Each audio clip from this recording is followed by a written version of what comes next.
Hello, hello. Welcome back to another edition of Panda Watch. Yay, As yay. as always, I'm Steven Zebrak It's your boy here Kev Ma. here with your boy Kev Ma. We are back after a little week hiatus. Our friend George Lang was in the New York City, so I had to Yes.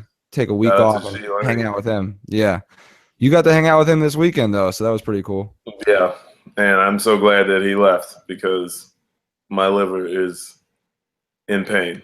It was Yeah, a it man. was an alcohol infused weekend with the kid, but it was fun. What Yeah, up? What that's up? weak. That's weak sauce, man. You gotta get on back on your game for this for next weekend. No, I am out the game. You can forget it. Yeah, This was intense. A lot of Jameson for no reason. that's yeah.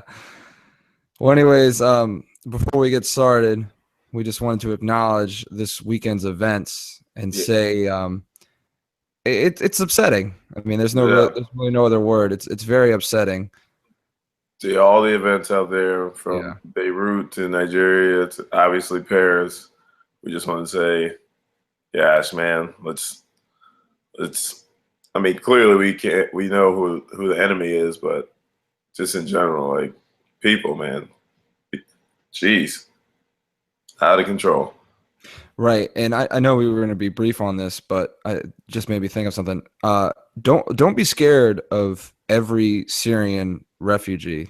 I mean, that guy wasn't even a Syrian refugee. So Yeah, yeah, I mean, now everyone's like, oh no, they're gonna fuck up the United States. Like, dude, they're not coming to attack fucking Mississippi or Alabama or Oklahoma. yeah. Yeah, I I mean, mean, slow down. Let's face the facts that these Syrian refugees have seen worse shit than you and I would ever see in 50 lifetimes, and reevaluate the situation. That's all I'll say. absolutely. But on So on to regular Panda Watch awkward reporting. segue. Yeah, awkward segue. Um, Doo-doo-doo. in case you're wondering, we still have yet to find a sponsor. Until then, we are rejecting all offers from Michelob Ultra. Absolutely. Hey, Fuck man, them. kiss our ass, Michelob Ultra. Yeah, but hey, now that our buddy Brian Stansfield's, well, it's not his movie, but a movie he could be working on. I mean, he's going to DP this film, He's definitely DPing this film. For those of you who don't know, DP in Stansfield's lingo is director of photography, but but not double penetration. not double penetration. But every time he would tell us, like, "Hey, I'm going to be DP on this film," and it's just like, I mean, we are 31, but you still can't say that around Yeah, us we're because, still very immature yeah, because we just take it there as we did, as we should, as actually. everybody, regardless of age. So I threw 25 ducats to that Kickstarter, Ooh, and it gets me a copy of like the script with shooting notes, which I think we can finally get an actual movie script off the ground with once I read that and get absolutely. Now we get a skeleton of like how to do this thing. right. So we can do that, and I was G chatting with Brian Stansfield. He was saying he could possibly get me in as an extra in one of the party scenes. Whoa. I know this movie is like mad low budget, so they're gonna need people who would like just don't give a fuck and want But to be you'll an be in extra a for free. movie, like a real movie, yo. I know it's awesome. I'm You gonna wear think, like I gotta figure out what shirt I'm gonna wear and everything, and like but they're gonna put blood on that thing. yeah, but I mean fake blood that could wash off, right? Yeah, but then they're gonna be done shooting the movie. Hey, aren't you gonna go out in New York City?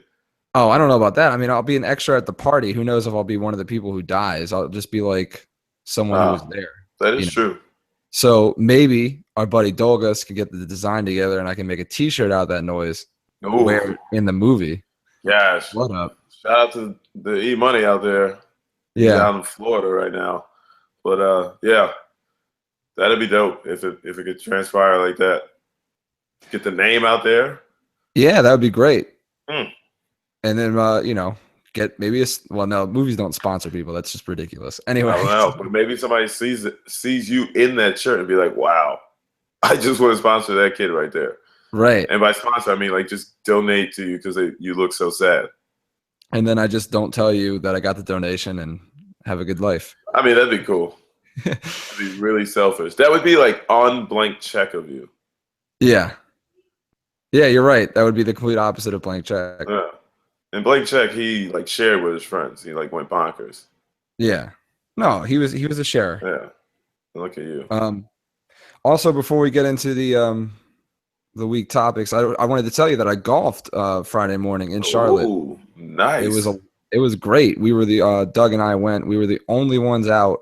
Well, there was like a few other groups, but they were all twosomes. So there's like nobody in front of us, no like couple people behind us, but it was great.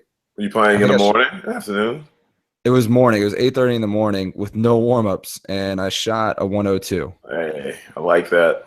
Yeah, it was great though. $37 with a cart and $1 Miller Lights. Ooh, cart girl or at the turn? You had to get at the clubhouse and at the turn. So we loaded up 3 each on the front and 3 more on the back. That might explain your 102 as well. I actually shot better on the back 9. 6 beers deep.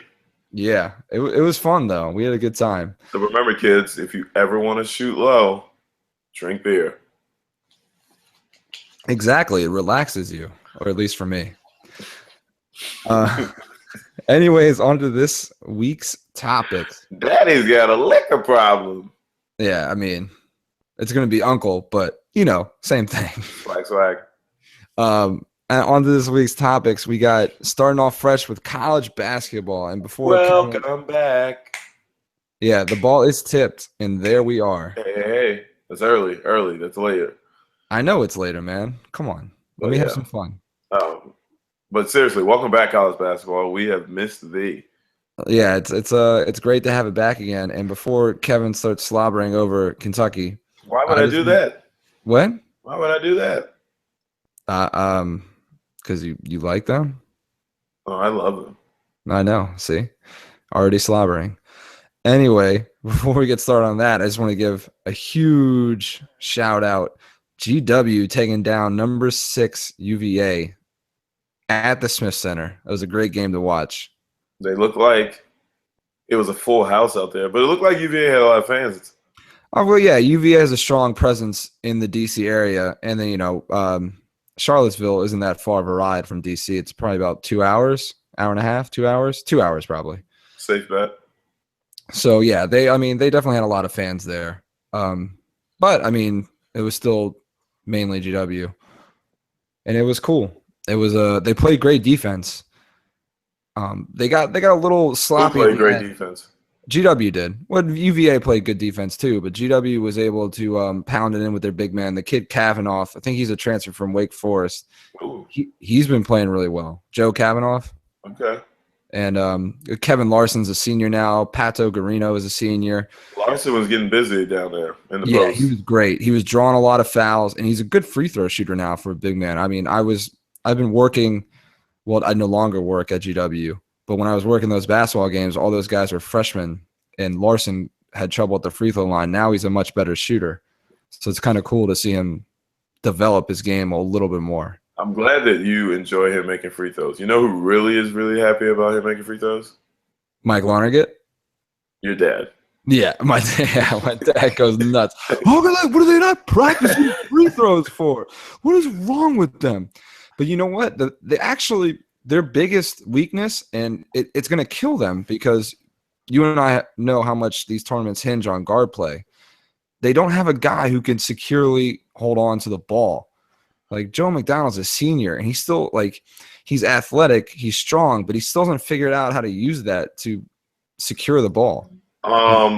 Shorter point guard, crew cut, white guy. What was his name? He was running. He looked like he was running point, or he was playing off guard. Jurgensen, he does both. I think number 3. So you're talking about? Yeah, he can handle it a little bit. Yeah, he's better. He's a sophomore now, so he's getting into it. He's fine. I'm just saying, McDonald, the senior, the guy who's supposed to do it, is just struggling a bit. That's true. But Jurgensen, they also like him playing the off guard because he can shoot. So they don't want him playing pure point. But yeah, they'll get it together. They got a bounce back game with USF. So they got to beat them. They got to keep beating the teams they should beat and they'll be good. South Florida. Yes. South Florida is going to be good, man. You got my man Orlando Antigua, former assistant coach at the University of Kentucky. Oh, okay. Yeah, So I mean, he's I going to didn't have a lot of talent on that team. I didn't think they'd be a pushover. I just thought, after beating UVA, they might let themselves down a little bit, but Yeah. hopefully they can bounce back. They play Tennessee in a week up in Brooklyn, but I'll be back in DC, so I can't go for that. Brooklyn. Huh. So, I mean, now that I've gotten my, homerism out of the way, we'll let you handle now? the UK. Wow, I mean, I just want to paint a picture for our listeners out there that like the college spectrum is bigger than UVA and GW. Like this is a new year. There's no real clear-cut favorite out there. You've got North Carolina, those guys down there who may or may not be going to school or to class, but they have a good basketball team with a lot of veterans coming back. They're fairly deep. The number 2 team in the country is the kids from Lexington, Kentucky. You've got Maryland right here, local. Number 3, which Melo Trimble and Rashid. I didn't do it, Suleiman. Yeah, they survived a close one last night with Georgetown. Yeah, that was a big game last night. Kansas at 4, but they went down to Michigan State. And rounding out your top 5 was – who was it, Steven? Oh, I thought you were the expert. Gosh. It was Duke, wasn't it? Weren't they 5? Oh, yeah. Duke. Oh, was that a setup? It was. Okay. But an accidental setup. But I'll take it. Yeah. And poor Duke, who ran into a Kentucky team that, like you said, what matters in playoff time, crunch time, tournament time, guard play. Kentucky's guards this year are the real deal. It's going to be tough for, barring injury, for any team to like press them, get them out of tempo, and keep all of their guards out of the lane. So if you keep 2 out of them out of the lane, somebody's waiting to penetrate. And if they don't penetrate, these guys can shoot it too. And would you say they're set up for a DP style of offense? They could definitely DP this the college basketball scene this year. All right. Yeah, I mean, like we were saying, defense and passing. like you tell me every year, it's guard play. Guard play, man. Yeah. So it was good. I mean, Duke had a valiant effort. The kid Grayson Allen kind of disappeared, but it was not like he wasn't trying. It's just that these guards, led by Tyler Ulis, Isaiah Briscoe, he's just going to the rim every single time. Good luck trying to stay in front of him. And then the kid who's going to be a top 5 pick, Jamal Murray from Canada. Wait, Canada or O'Connell? O'Connell, Canada, man. I don't know. Those Canadians can ball. Ask Steve Nash. Yeah. No, absolutely. I mean, Wiggins is a Canadian. But yeah, just like to say thanks, Drake. Don't like your music, but thank you for all the recruits you're getting to go to Kentucky. Right. Yeah. I mean, I don't like Drake either, but if he's getting recruits, maybe we can get him to switch his fanhood to North Carolina. That would be great. You gotta wait until Calipari retires. Yeah. But yeah, other than that, college basketball is gonna be really exciting this year. So I hope you guys are ready for a fun ride. Speaking of which, weren't there some comments from Coach Gay being finally where he's like accepting the one and done thing and everyone's acting like it's like revolutionary? Yeah. So it's always funny how stuff gets framed in the media. There's an article on ESPN that said that Coach K has beat John Calipari at his own game, which was recruiting one and done players. And after Duke won the championship last year, they chose to highlight that more than when Calipari did it in 2012, which was 3 years ago. That was a team with Davis, right? Anthony Davis, Michael K. Gilchrist, Marcus Teague, Terrence Jones. I mean, Right. That was you got great. rock stars. That was a great team. Great team. Deron Lamb, Darius Miller. Yeah, I don't like Calipari that much. He was the UMass coach, obviously, for a while, so we didn't like him much in the A10 country. Yep. But you have to respect what he does in college basketball. He relates extremely well with his players, and I don't mean that as a slight against them. I mean that as like a very good compliment. The guy is he's a great recruiter and very above average coach.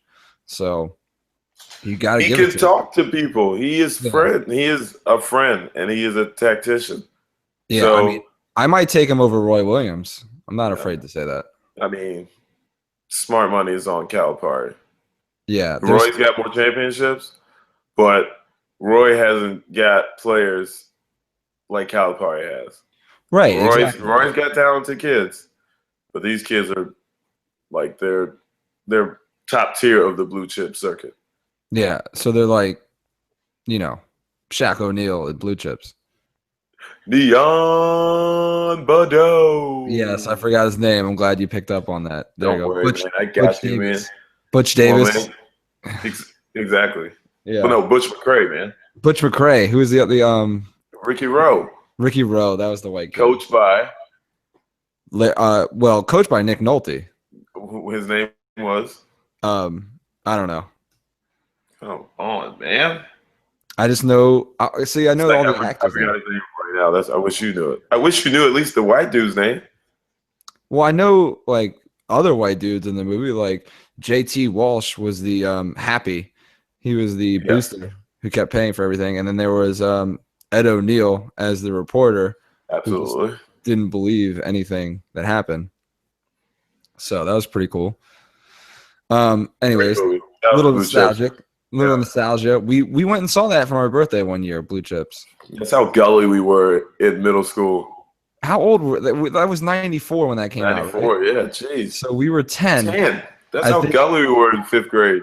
I think, what the best part about that, though? I think when my mom took us and she saw what the movie was, she was like, oh, what did I do? Like last year I was taking these guys to see Ninja Turtles, and now I'm taking them to see Blue Chips. We all just walked in there with like basketball shorts. They're like, you guys sure you should be watching this movie? Yeah. Get out the way. We're 10. We're coming to watch Blue Chips. Yeah, but there's actually... We want to see this illegal activity before we're in middle school. It's funny you mentioned the Michigan... Not funny you mentioned, but you mentioned Michigan State earlier, and Izzo might be the one coach I would take over anyone else. That guy can just coach. Pound for pound, man, Izzo gets it done. Yeah. But the knock on him is, yeah, he's won it, but, I mean, when has he won it recently? Didn't he win it recently? No, he didn't. He's just got the Final Four. Yeah. The dude's just been there. I mean, he doesn't get the best talent. He just goes. Yeah. So that's pretty cool. Word. Anyways, this conversation is making me a little bit sleepy, but the season won't. Yeah. And speaking of sleepy, oh man, how about the most feared woman in sports?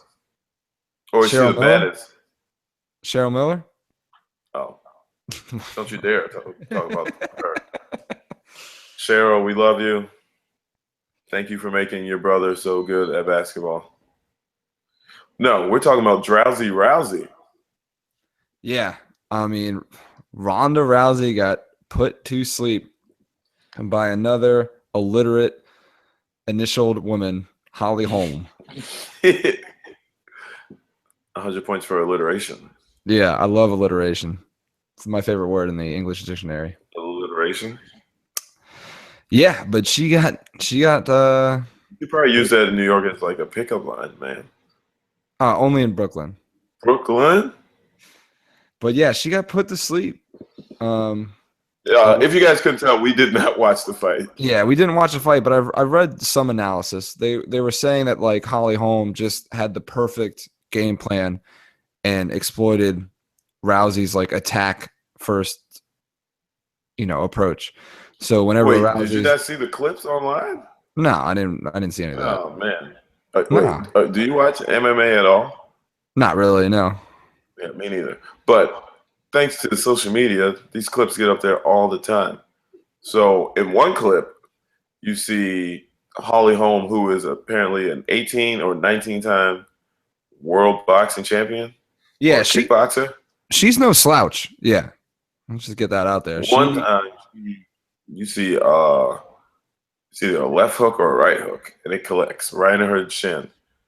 And that's the start of the beginning of the end. And then the next clip is Ronda Rousey catching a spinning back kick to the neck. Yeah, I heard that the kick was the fatal blow, but she was crushing her with jabs and hooks all night. I mean, it looked like she was playing Street Fighter and she was Chun-Li.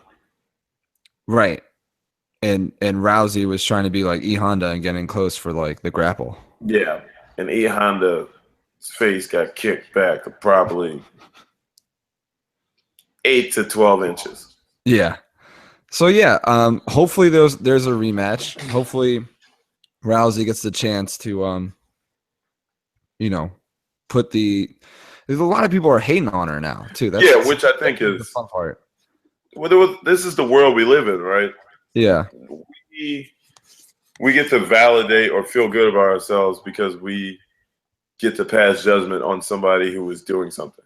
So it's like, I could never do it because if I got in that ring, I'd get knocked out too. Right. But Rousey did it for so long, and now we're like, we knew you were going to fail eventually. Right. And I think the funny thing is people like want athletes to be athletes. So when someone like Rousey steps out and starts doing like movies or TV shows and commercials, they're like, oh man, she's not a real fighter. And then so when she loses, they're like, oh, I told you. Yeah, she sucks. Yeah. She's supposed to go from fight like right back into her cage and sit there until it's fight time again. Yeah, don't you know your place? Don't celebrate out there. Don't have an attitude. Just fight for me. Just fight. I don't need anything else from you. Or maybe you should cook me something because you're a woman. Yeah, I would never tell her to cook me something. You don't think she can cook? Oh no, I think she can cook. I would just never tell her to cook me something. Oh, well, no. I mean, who's advocating that? This is PandaWatch, man. We're a refined podcast. We're gentlemen. Exactly. Yeah, we are the utmost standard of the modern man. Honey, do you mind cooking dinner? Exactly. I mean, we are just all gentlemanly. Yeah, man. Absolutely. Chivalry is not dead. Oh, no, it is not. But yeah, happy trails to, sorry to use ESPN. We might be going to jail for that. Oh, yeah? Yeah, not happy trails. Bon voyage, Ronda Rousey. We hardly knew the world done changed on you. But hey, I didn't watch it anyway. But good luck next time. She'll be back. She'll be fine. Did you see that Floyd Mayweather was like, yo, I'll hook her up with some defense lessons. I think that's pretty, like, charitable of the guy. Right. I mean, say what you will about Floyd. The dude knows how to play defense. He ain't been knocked out. But also, Rousey has made several comments about Floyd Mayweather being like, he won't fight me because I'll hit back. So the fact that he still like wants to help her out is kind of funny, or he's just never seen those comments before. Yeah. Yeah. Anyway. On to a subject we are more familiar with. What is that? The National Football League. Well, yeah, MacGruber, but the National Football League. We can't talk about MacGruber every podcast. Not every podcast, but probably too many of them. Yeah, too many. That's a fair number. Anyways, the NFL. I know the Colts were off this week, but thank the good Lord. They suffered a little bit of a setback with Luck. Wait, what happened? I don't know. Something about him getting cable instead of DirecTV. Yeah, we've got our cable Andrew Luck because he's out 2 to 6 weeks with a lacerated kidney and possible fractured ribs. Which speculation was saying 2 weeks prior to this announcement, when this injury supposedly happened against the Denver Broncos, 2 weeks to this, there was a report that said Ryan Grigson had been falsifying injury reports. And so there had been speculation that he had bruised rib, which is, very shady. Yeah, what do you think of Gregson? I think he's kind of a snake, and he's not a very effective GM. I mean, clearly he feels the pressure to win from somewhere. So he's pretty aggressive in nature. But you would hope that he would make better moves to surround the biggest investment. So in that regards, I don't think he's been doing a good job. He's just been trying to win, so he's building outside in. Right. And it's like, the Colts are not going to win without Andrew Luck. I just know that Eli's first 5-6 years, he had a pretty good offensive line around him. And Eli Manning, as good as he is not the talent that Andrew Luck is. So my thought is holy hell, I lucked into this no pun intended, lucked into this great quarterback. How about I surround him with some dudes who won't let anyone touch him? Yeah, because then it doesn't matter who's on the outside. And if those guys are the most expensive anyway, you want it to be random people as opposed to marquee names so you can save money. Yeah, exactly. I mean, you saw what Peyton did with – yes, Peyton had Marvin Henderson and Reggie Wayne, but there were other receivers, and same Brandon with Stokely. Exactly. And there were – and same with – we can go down the list with quarterbacks who did this with unnamed receivers. Like Marino had guys that weren't great receivers, but he could make them great. Same with Brady. Same with Rodgers.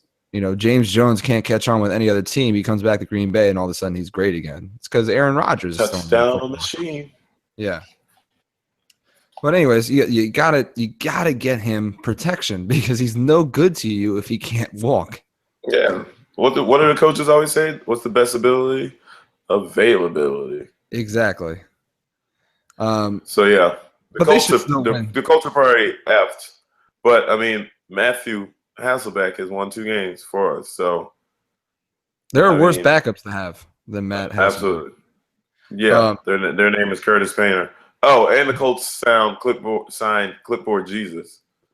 Oh, Charlie Josh there because he knows that he loves some Charlie Whitehurst. Yeah. Yeah, and they should still win that division. I mean, you see the Texans? They beat the Bengals. They just beat the Bengals. The mighty, mighty Bengals. Yeah, they scored all of 10 points. I'm saying they should still win that division. I'm not saying it's going to be they're not going to win that division by 8 games, but they should still win it. Hello? They don't have their quarterback, my man. I know. I'm just saying they should still win. And the team that was undefeated in the AFC just lost to the team who just tied for first place in the AFC South with a stellar defensive performance in their place. Colts have a backup quarterback. What we need is that offensive line that couldn't protect the main quarterback to block for the main running back, Frank Gore. We're just going to run him into the ground. This will be Frank Gore's last football season. He's going to carry the ball 50 times. Yeah, I bet Frank Gore is like, wait, you guys only told me 15 rushes a game. Now you want 30? Now you want 30? What happened? This is why I left San Francisco. Yeah. He's like, I wanted to become more of a pass catcher and, save myself a couple more years. You guys got me out here running. Yeah. So it should be interesting to see how they do and see how long it takes Luck to come back. Yeah. Get well soon, Luck. Yeah, but moving. What's going on in New York? Oh man, we just keep finding different ways to lose a game. It was tough because we always play the Patriots well. We always play them well. And we had that game. We had it. And apparently Odell Beckham catching the ball, getting 2 feet down isn't enough. So they didn't call that a catch. Sorry to keep cutting you up. Isn't it a beautiful thing that the catch keeps changing? Right? Isn't it? It's great. I remember we'll go back when because I was watching that Redskins-Falcons game with Nee, and Devonta Freeman had caught the ball, took steps, got in the end zone, got hit, and lost the ball, and that wasn't a catch. But then, like, the next week, someone holds onto the ball for like half a second, gets hit in the end zone, and that's a catch. Like, they can't decide what's a catch and what isn't. It's fucking hysterical. But isn't it once you set something, or shouldn't it be? Sorry, it isn't clearly because it isn't. Yeah. Shouldn't it be that once you set the precedent, just leave it there, and if you need to amend it next year, do it next year. Right. I mean, I don't think people are asking a lot when they ask for consistency. No. And it's like that's like the huge knock you hear on baseball umpires. Like, well, he's calling a couple inches outside, but at least he's doing it for both teams. Like this is the equivalent of like the guy's calling a strike 6 inches off the plate, and then the next pitch is on the corner and he calls it a ball. Like it's like that drastic of a difference. Like it used to be where if you had possession of the ball over the goal line, that was a touchdown. But now we're going into you're going to like you have to have it all the way into the locker room. Like like Odell Beckham made the catch, had 2 feet in, had the ball out, and the Patriots guy knocked it away. Essentially, what if he caught the ball, maintained possession, 2 feet down, and then quickly, all in one motion, under control, which is the key word, chose to place the ball down and go celebrate. Right. Yeah, exactly. That would be a touchdown. And kudos to I can't remember if it was Butler or who it was that was covering him. Kudos for him for not giving up and forcing the issue. But holy shit, I mean, what else does a guy have to do to make a catch in the NFL now? Didn't the NFL come out and say they made the right call? They probably did say that because the area is so fucking murky. It doesn't even matter. Like they could have called it a catch and then said, "Oh yeah, they made a right call." Like. All right. Now, Here's my question to you, as a fan. Who you guys played? The Patriots. Do you think that anything that has been swirling around with them factored into how that came out? Or do you think that umpire or that referee would have made that call regardless? Well, it was the back judge made the touchdown call, and then it was New York who reversed it. I think right? All replays go through New York now, right? It's not the main ref. Yeah. So part of me is like, oh, it actually gives them more of a reason to shout conspiracy because New York is like, hey, the Giants have lost a few games, but we could really get these ticket sales up or like get viewership up with the Patriots stay undefeated. But I mean, I don't think that was the case. I just think they don't know what a catch is. Hey. I mean, I honestly think it's a bunch of guys. I mean, and maybe this is the wrong way of saying it. I feel like it's a bunch of guys who've never played at that level are deciding what's a catch and what isn't. Ooh. That would be like that's exactly what it is, though, Steven. But don't you know? This is how the fucking business operation works. I mean, it drives me nuts. But they're bosses. They're just workers. So you do what I tell you to do. Keep that business rolling, baby. Yeah, I mean, Landon Collins still should have picked off that Brady pass. He went up too high, landed on his back. The ball popped out. He went up too high. That's fucked up. I memean, sorry, dude. You jumped too high, and that's why you couldn't intercept the football. Yeah, I know. I mean, it's not his fault. It was just a bad bounce, and it hopped out of him. You literally just said he should have intercepted that pass. I thought he should have, but I'm not going to say the loss was his fault. That's what I meant. Like, it's not his fault that they lost. I'm just saying he should have held on to it. But me saying he should have held on to it is not me blaming him for the loss. You're right. There is not that connection. Yeah. However, you did choose that one play. You're right. I did leave it kind of up in the air. But what else? Did anything else happen in the league? Cam Newton pissed off a whole bunch of white people. He pissed off. I mean, I just don't get it. What's the story? Give me some background. I mean, so what Cam did was late against the Titans, he scored a touchdown that put the game out of reach, pretty much. They went from a 10-point game to a 16-point game, 17 with the extra point. Yep. So he ran it in, put the game out of reach. Now, let's keep in mind that Cam Newton is 26 years old, right? Yep. He is a player on a football team. Now, what happens in football is you get really psyched up and you play really hard for the entire game so your team could win. Also, in the meantime, his team is undefeated, which nobody saw coming. Everyone thought that'd be good, but holy hell, they're undefeated. So he scores a touchdown himself, a 26-year-old who's so hyped up for the game. They've put the game away. They've secured a 9-0 record. So he starts dancing. And name the dance.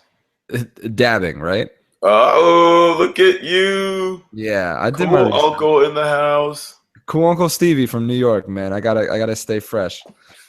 All right, man. Don't use all your swag. He was dabbing, and so he was dancing, and one of the I can't remember who the linebacker was from the Titans took exception. So when he came over to confront Cam still kept dancing, and that was great. Why would you stop? Why would you stop? And, once I know I've pissed you off, well, now I'm just gonna have too much fun. Right, which makes me like Cam even more because that's what I would do. Like if I'm celebrating something and it's not directed at you, it's just a general celebration, but you come over and say it's bothering you, I'm going to keep doing it because that to me makes it more fun. So Cam just kept dancing and kept moving, and his teammates stepped in and kept the dude away from him. And it seems like his teammates love him, which is exactly what you want out of your franchise quarterback. Absolutely. You want your teammates to love you. I mean, every successful franchise quarterback, I feel like the teammates love him. You got to have somebody ready to run through a wall for you. Right. And Cam is that guy more than any other quarterback in the league right now. Cam is that guy who will do what – I mean, the guy rips down banners from the opposing team. Like, he knows what he's doing. So that – like, I understand the Titans being a little sore about that after the losing. They're having a really tough year. I think they're 2-7. So, like, the Titans being a little sore about that after the game, that's fine. But then it turns into, like, days at a time where people are just like, what is he doing? What is show off? What a diva. I didn't think he'd act like a wide receiver, which means I didn't think he'd act like he's black. So I didn't think he'd just be dancing. Right. I thought he'd be more respectful. We're here. We don't dance. Hey, 26-year-old world-class athlete who just did something really good. Don't celebrate it. Like, shut the fuck up. Yeah, don't celebrate it. Yeah. Only the whites can dance, man. And it's funny, though. It's funny when, like, Skip Bayless has, like, the least provocative take on it. He's like, I'm not saying it should be penalized. I don't like it. But that was, like, less of a hot take than half of the fucking country. Yeah. So, I mean, there was an open letter to, like, the Charlotte Observer being like, my kids saw that. And like, Mommy, why is he dancing? He looks like a spoiled brat. So I directed my daughter's attention to the cheerleaders who don't get paid shit and get exploited by every NFL team ever. so that's what they do it with focus on. So they're not spoiled brats. Yeah. So, I mean, the mom has a point, you know? Cam Newton, you shouldn't do that. I mean, why are you dancing? Yeah. Why are you having a good time? You're out here performing and, you know, putting on a show for everybody here. And, well, not everybody there because they didn't like it. But, I mean, clearly sour grapes going on. But it's like, yo, if your kid can't understand that I'm dancing, then God bless. Yeah. That kid's future is going to be real tough. I have a few friends that are Carolina fans, so I haven't really gotten their opinion on it, but I can't imagine they hate him. I mean, they're just probably happy he's great and leading the team. They're just happy he hasn't got hurt yet. Yeah, exactly. Because you know he's due.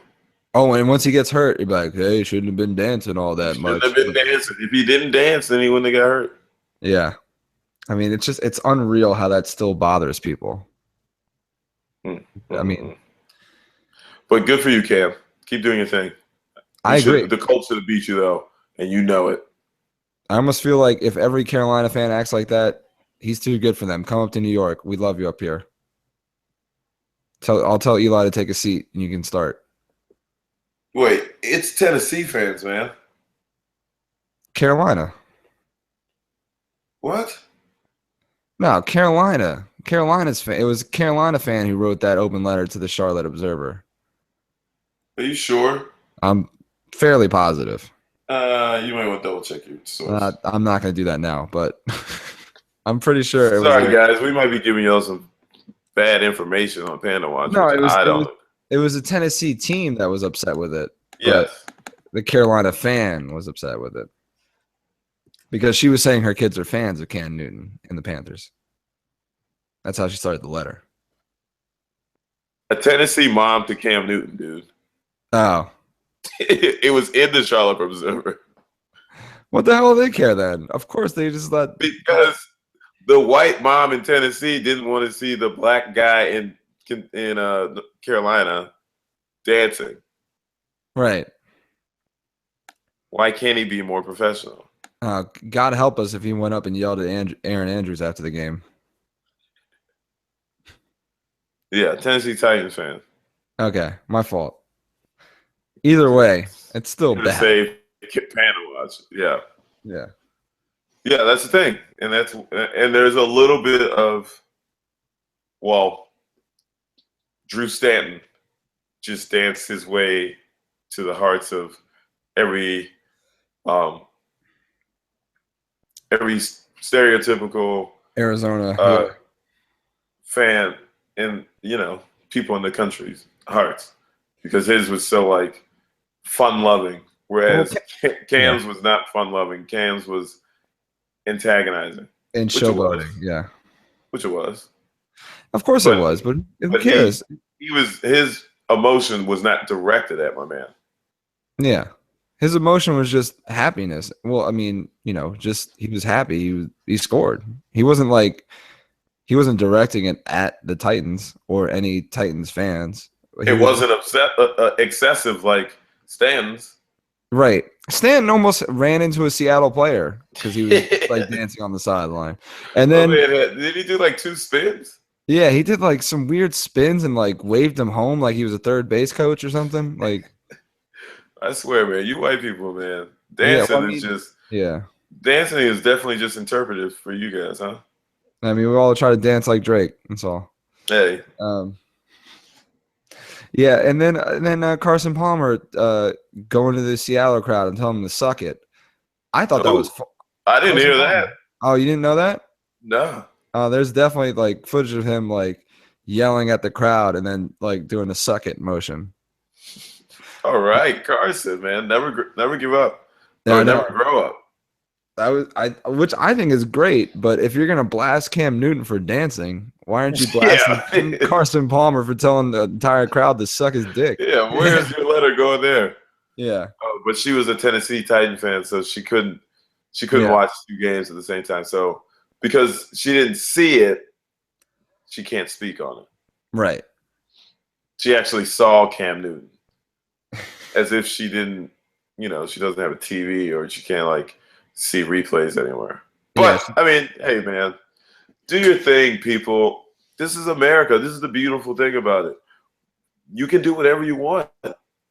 I hope you just don't kill anybody, but you can be mad at Cam Newton for no reason. That's absolutely, you're right. You're stupid, but hey, do your thing. You have your own opinion. It's the wrong opinion, but you can have it. Absolutely.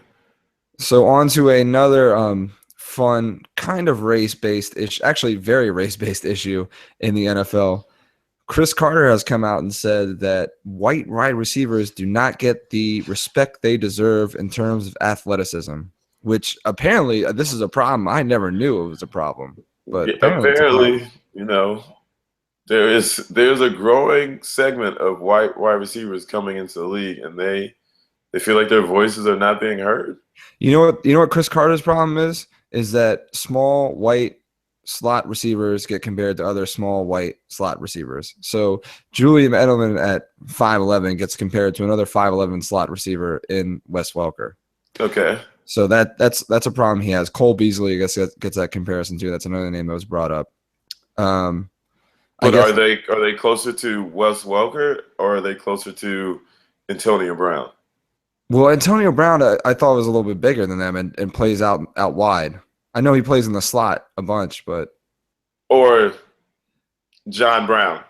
Oh, I guess I guess he wants maybe more of like a Eddie Royal or Stevie Johnson or Sammy Watkins or other guys that Victor Cruz, the guys that play the slot. But I mean, I think the Wes Welker they don't run like those guys. Yeah, but I think the Wes Welker comparison to Julian Edelman comes from the fact that hey, they were both on the fucking Patriots. Yeah, they're both on the Patriots, and it's saying that they're not getting their credit for being athletic enough. They're playing wide receiver in the NFL against the same people that other wide receivers are playing. And so if they're producing, obviously they're athletic enough. But if we're going to say, if you think that if they're more athletic than some wide receivers, then we need you to identify those ones. So we can like make a sound judgment, like in comparison. Well, he's also. I don't think Edelman is more athletic than a lot of wide receivers. I think he's quicker. I don't know if he's more athletic. Yeah, but I think he's athletic. Oh, of course he's athletic. The two are not mutually exclusive. Right. So here's the thing. Like, I guess his problem was that Jordy Nelson would get similar comparisons. I've never heard anyone compare Jordy Nelson to a slot receiver because he's not a slot receiver. He's a strictly out wide, go deep receiver. Correct. So I've never heard a comparison to him and a slot receiver. Or am I crazy? You have not. I mean, you don't hear. Isn't Riley? He's offset. Right. He's not a slot guy. Racist Riley. I mean, yeah. He probably welcomes the comparisons to white wide receivers. He's like, call me Ed McCaffrey. Like, yeah. Those are my heroes, okay? Yeah. I never wanted to be Jerry Rice. What? Yeah. I wanted to be Wayne Corbett. Yeah, Austin Colley's my hero. Like, oh yeah, love him. But yeah, it's a silly argument, I think, and who knows why Chris Carter's bringing it up? Maybe he wants to, show. ESPN is running out of ideas. Yeah, that is what's going on, Steven. Hey, so Chris Carter, you're a Hall of Fame black wide receiver. Why don't you stick up for the white guys? All right, whatever. But I mean, just because he's black doesn't mean he has to stick up for the black guys, Steven. No, I said white guys. Yeah, but you're insinuating that he should be on the other side. No, I'm not saying he should be. I'm just saying they went up to him. You're twisting words. I'm saying I'm not saying he hated white receivers before this or that I didn't say you were saying that. I'm not saying he only stuck up for black guys, but you're saying ESPN was like, you should be on the white side right now. Just to see what happens. Just to see what happens because you're always on the other side. Yeah. No. Anyways, it's a stupid argument. Just say no. But it came out and it's kind of funny to talk about. Anyway, can we get to some hoops? Oh yeah, we can definitely get some hoops. We talked about college hoops though, right? Yeah, let's talk about the league. The league, the NBA. Yeah, we can definitely talk about that. What's up, Fry guy? What's going on? I mean, the Wizards had a little skid. They're bouncing back. I like that. I mean, they're handling business. They lost a couple tough games to the Hawks, Thunder. I think they lost to the fucking Knicks too, and the Celtics. That was just they lost to the Knicks. Yeah, but losing to the Thunder and losing to the Hawks, that's acceptable. I don't like it, but it's acceptable. Yeah, but I mean, you got to think some of those games, your boy Bradley Beal was hurt, and yeah. Oh, I'm not upset. I mean, they're still going to make the season. Yeah. They might not. Yeah, they're going to make the playoffs. No, they'll make the playoffs. What else is going on? I don't know. Steph Curry is killing people, though. That's for sure. Steph Curry has not missed a shot in 8 games. Yeah, that guy is. I think I was listening to Bill Simmons' podcast the other day. He's averaging like 33 points. He's shooting like 45% from three, 93% from the free throw line, and he's averaging 5 threes a game, which is just absurd. He's just having the time of his life. Yeah, he's like 5 for 11 per game. That is unreal. He is having. I mean, he is zoned out. He hasn't missed. All he does, and then his team has not lost. By the way, yeah. Do you think this is just like them being like, "Oh, hey, Doc Rivers, you think we were lucky? All right, fuck you. This is what we're doing." oh, I mean, they're definitely playing with the focus that they they're trying to prove something to somebody. If it's Doc, it's Doc. If it's all the naysayers, it's them too. But they are focused. I just don't get it. So, like, I'm not a big believer that a player needs bulletin board material to hype himself up, but this is life. This is what happens. Like, if someone before a game, it doesn't matter if it's like the NBA or you're just like playing in the backyard. If someone before the game is like, you suck, you're going to go out there and bust your ass to prove how much you don't suck. So if Doc Rivers is like, hey, you guys were lucky last year, Golden State's like, oh, really? Like, we're going to show you and your bum ass son who you keep on your roster how good we really are. So you do believe in bulletin board material? I do in a way. I'm not a huge believer in it. I don't think you should need it, but this is real life. But it is real, is what you're saying. And so I'm saying it's real. I'm just sorry. I shouldn't have said I'm not a believer in it. I'm saying you shouldn't need it. But yeah. Yes, people use it, and people use it well most of the time. I mean, yeah. I mean, who wants to be doubted by somebody else who doesn't know how much work and time they put into it?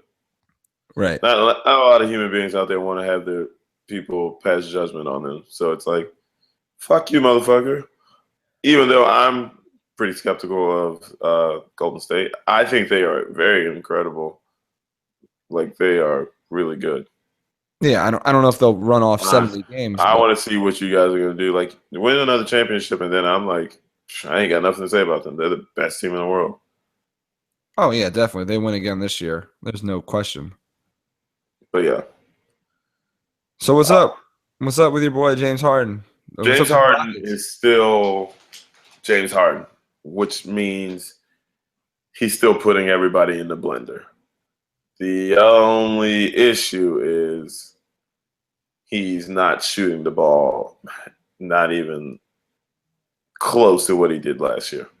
So he's volume scoring right now because he's averaging 27, right? He's averaging 27, 6, and 6. So if you looked at it just with the naked eye, you would say there's nothing wrong with James Harden.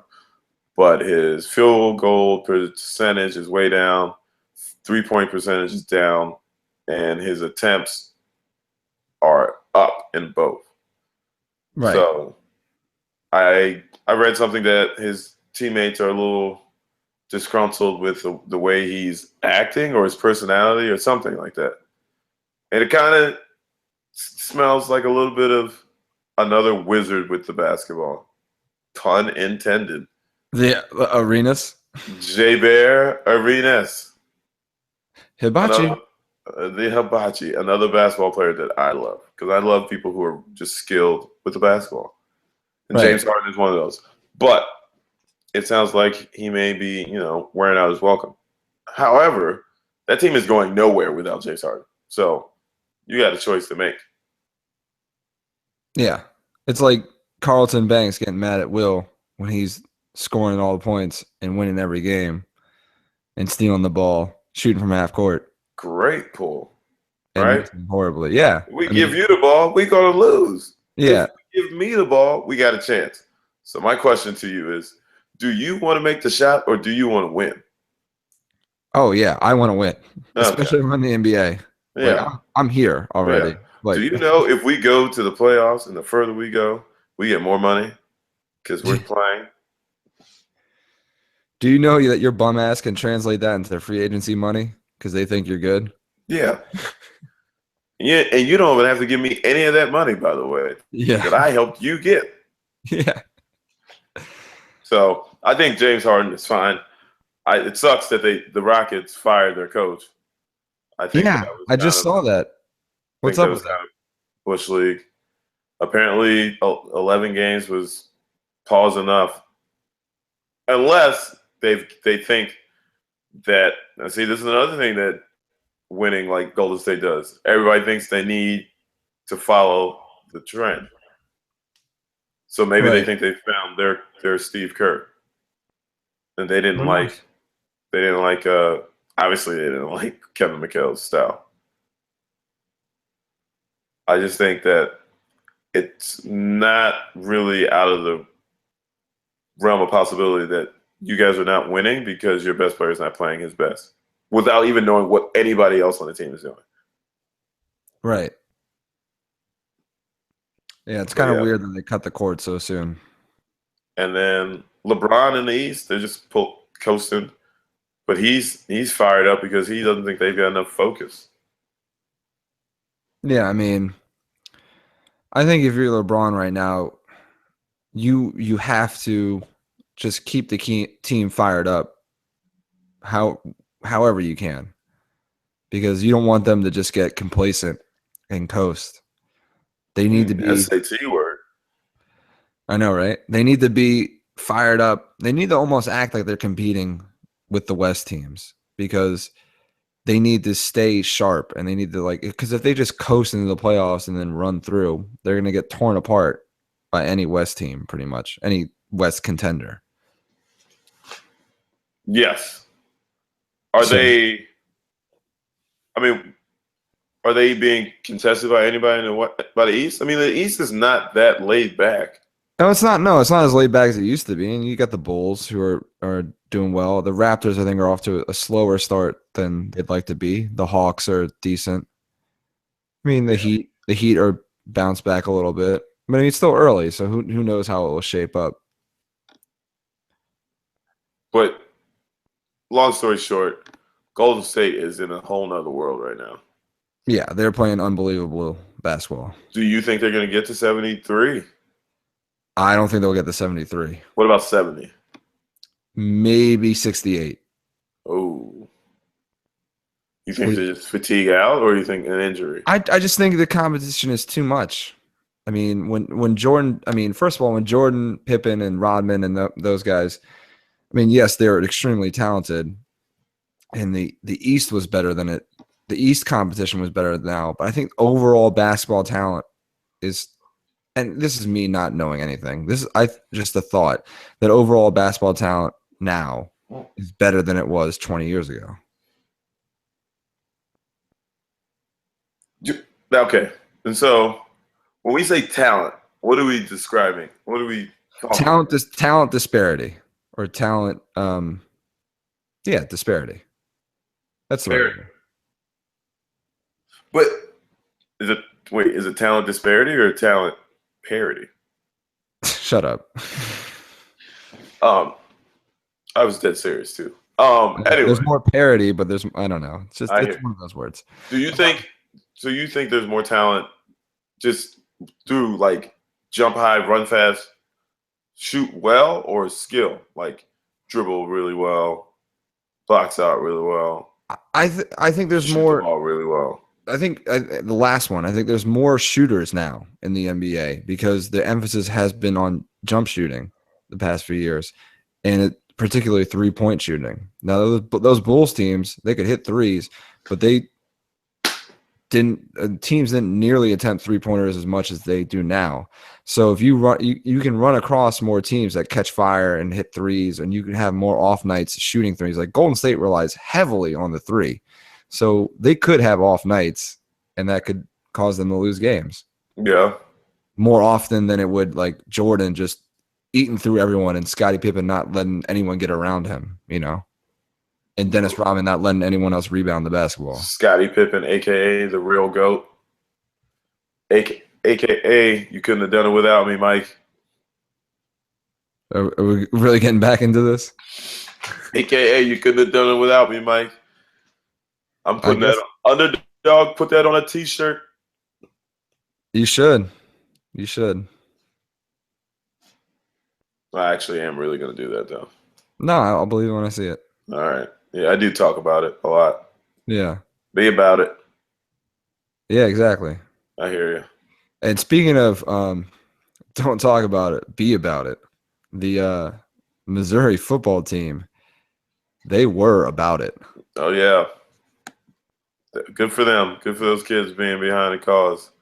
Yeah, I know we're a little late on this because I think the majority of this happened last Monday. But today is the 18th, so most of this happened last on the 9th. Yeah, the Missouri administration was under fire for not responding to a lot of racially charged incidents on campus. So the football team decided to join and strike until the Missouri president resigned. And, Can I stop you real quick? Yeah, sure. I was reading, the internet. I love the internet. And by the internet, I mean like social media. And there was an article that somebody liked, and it was like, what if, how do we know any of this stuff is true? And I was like, well, that's interesting. That's a good question. How do we know? And I was just like, well, is there not, in the report, it doesn't say any mention of police reports. But how would those incidents have got reported? You think people are saying that, I think you made this up.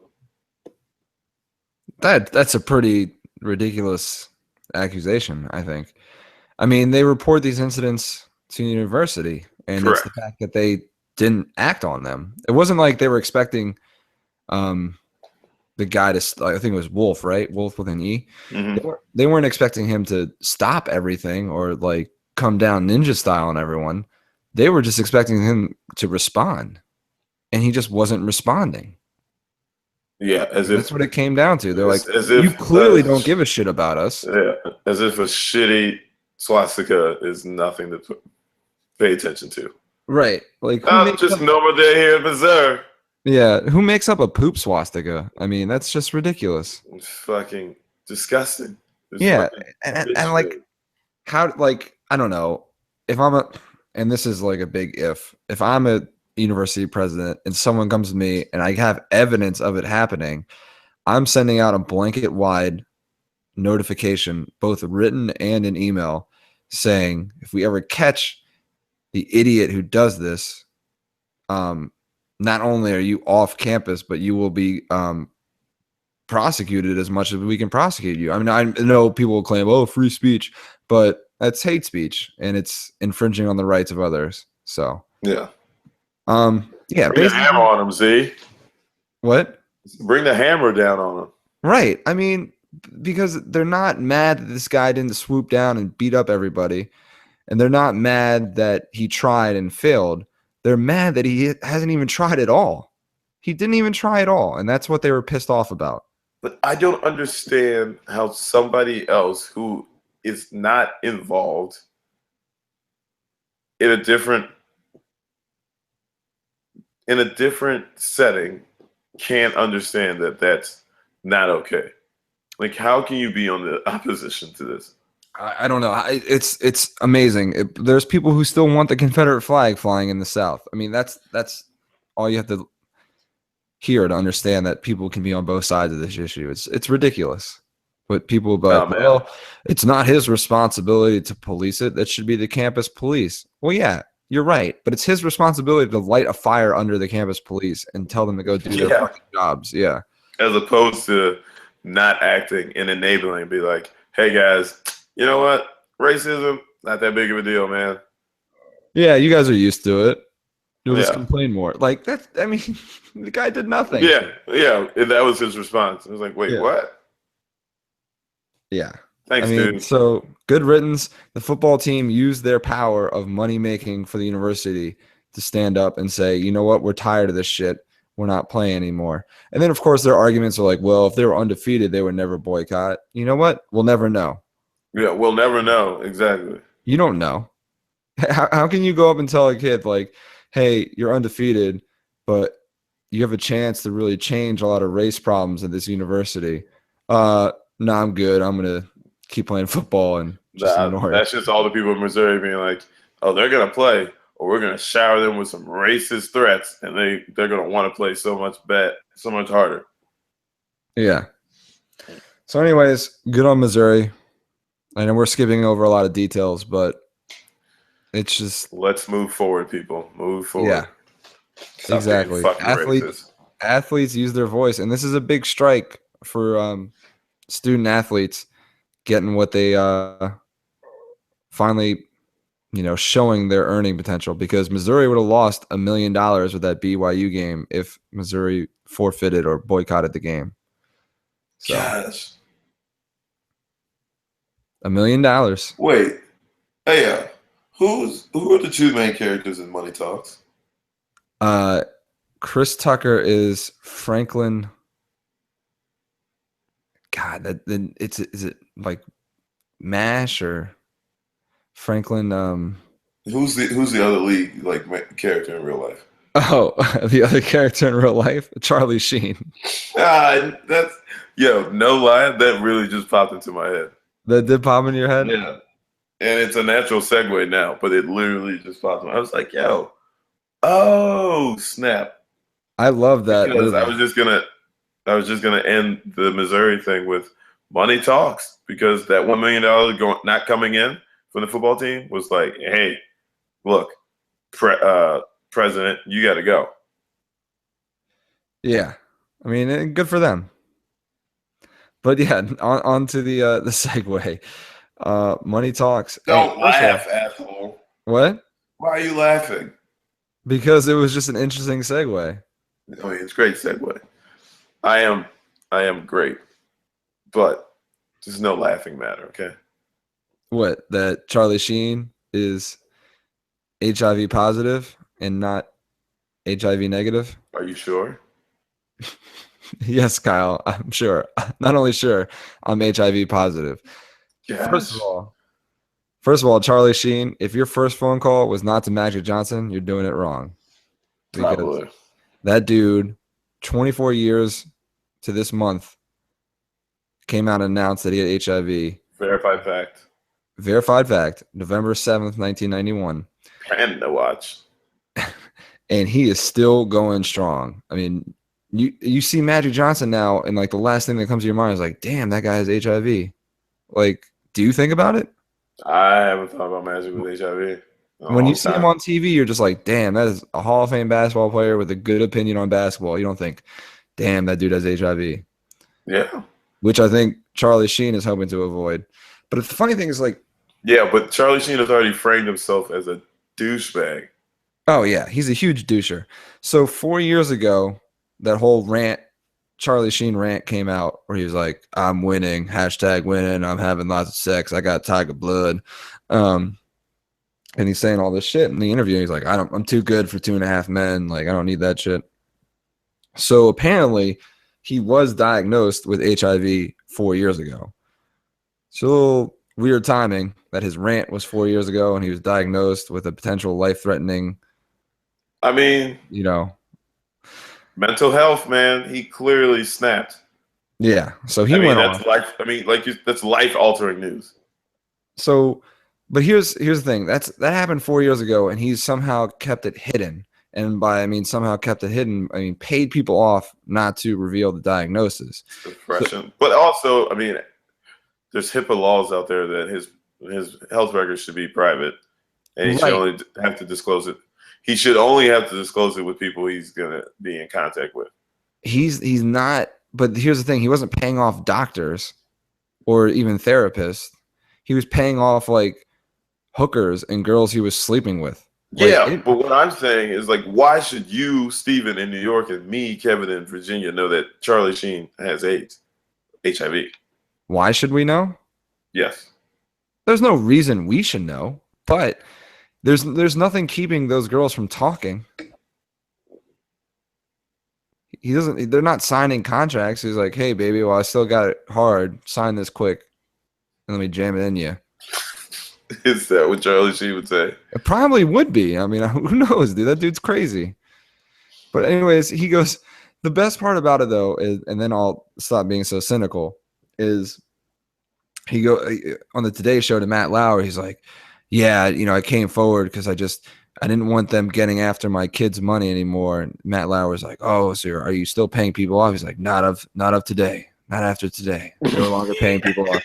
Like, they're not getting my kids' money anymore. But when I was spending that money on hookers and coke and all these alcohol, that was cool. But no, not blackmail. No, not like this. All of a sudden, he's too fucking noble. You know what I mean? It's because he has no fucking money left. That's why he stopped doing it. Like, if that dude had an endless supply of money, he'd still be paying people off. Yep. But the fact is, he knew his money wouldn't last forever. So he's like, oh, shit, I better stop paying people off and just come out and say that I have HIV. But once again, money talks. Exactly. Money does talk. His name was Jimmy something, right? On his character's name? Let's get our facts straight. Are you looking it up? That was a great movie, by the way. Franklin. I know Franklin was Chris Tucker's character's name. And it's killing me that I can't remember his last name. The best when you Google Money Talks Chris Tucker, the scene with Chris Tucker in the cell comes on with Face on Love. Oh, that's a great one. Oh, like this? Was he holding you like this? Man, back off me. Hey, man, get off me. Sorry, guys. My favorite. Franklin Hatchet. James Russell. Oh, man. Okay. So I was right. It was Jimmy for short. That's what the dad would call him. Yep. But yeah, sorry, guys. Vic Damone Jr. Vic Damone Jr. But yeah, I mean, it sucks that he has HIV. Obviously, you don't want that. And nobody wants that. I wouldn't wish that on anyone. Definitely don't want to wish it on anybody. But also, this is a good time for us on PandaWatch to tell everybody, practice safe sex, guys. Yeah. Stay HIV negative. Stay HIV negative. Go get tested. Know your sign, man. Let's be clean. Agreed. Wrap it up. Speaking of, wrap it up, B. Wrap it up, B. We still got to talk about SNL. Oh, man, we talking about SNL? I forgot about that. Just real brief on the SNL front. We've had 2 episodes since our last recording. We had stiff-ass Donald Trump, and it actually wasn't that bad because they kind of catered to, like, his inability to, like, act or be funny. So you mean they left him out of one skit? They left him out of one skit so he could tweet about it, which was, like, a funny premise. But I guarantee he didn't think of, like, the tweets that were coming across the screen. That skit was the worst. Yeah, it was just a weird one. What I liked about that episode was Jay Farrow's parody on Hotline Bling. I know you weren't a huge fan of it. What was the how'd it go? Basically he was shouting out, it's like he started out, I was like, people make fun of my dance moves, but I really like my dance moves. And then it went with like a bunch of 50-year-old dads dancing along to it because that's how Drake dances. Nice. No, I knew how the skit went. I knew you wanted to sing it. I know, that's fine. I don't mind. You're welcome out there, 5 listeners on PandaWatch. Yeah, you just got to hear Steven try to attempt to sing. Yeah. And then Elizabeth Banks hosted the next one. The Elizabeth Banks one, she had some good skits, right? Yeah, she had some good ones. They did Black Jeopardy, and she was like the white person on it, and she like couldn't answer it the way that black people would answer. I remember that one was good. That was funny, and then she finally won it by saying, "I don't know how to do this. I can't win." That's it. That's the blackest thing you've said all day. So I like that one. That was a good skit. I also like the song they did with the girls again. It's been 2 weeks in a row. The digital shorts have been all female, which I'm fine with because they're pretty funny. I mean, the talent on there, we got to be gender neutral these days because the hits are few and far between. So anybody that can make us laugh, we got to take it. Right. So, I mean, little baby 80, man.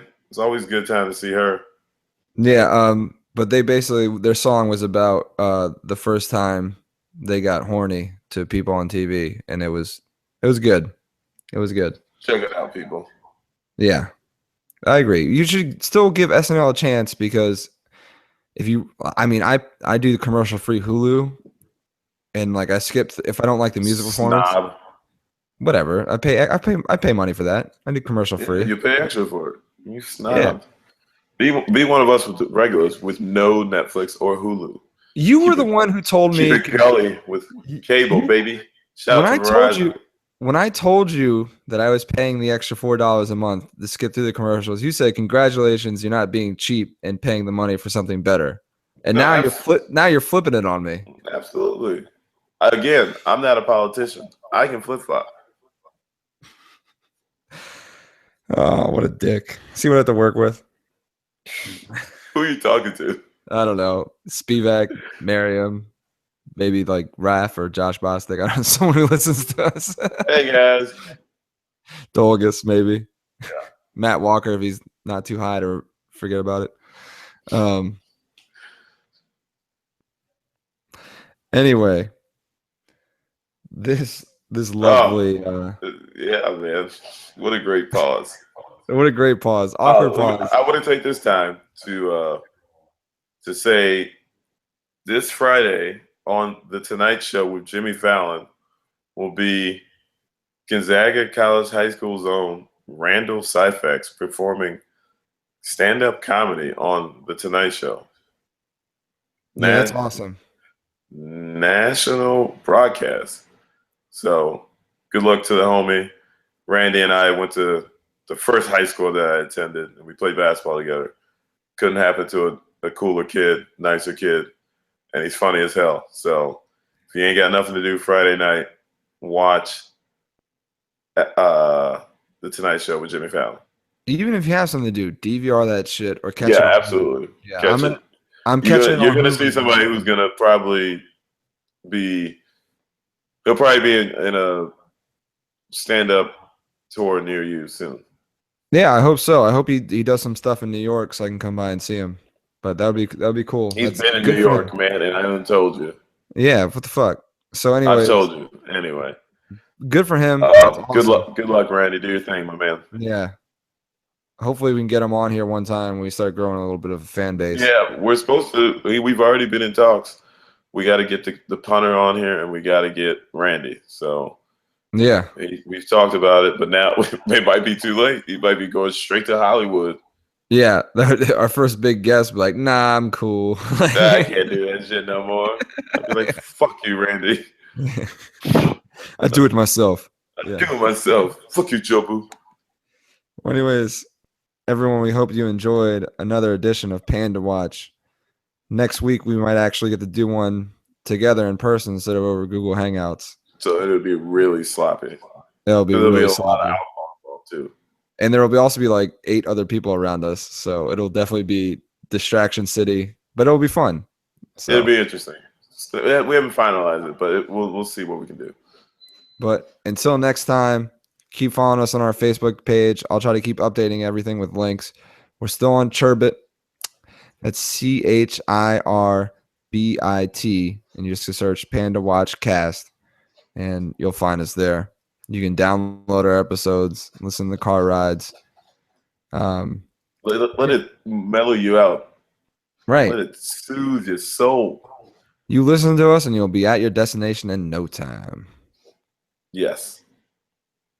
Yeah. Or you'll crash your car because you've fallen asleep. But no, we're not boring. You just stand away. Come on, man. You either listen to us or you have swapped us. You have swapped us to the auxiliary cord, and you listen to the radio.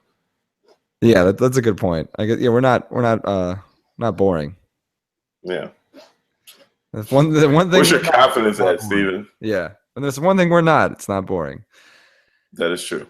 Anyways, all right, let's get out of here. Join us next time. We love you all. Peace, love, and chocolates.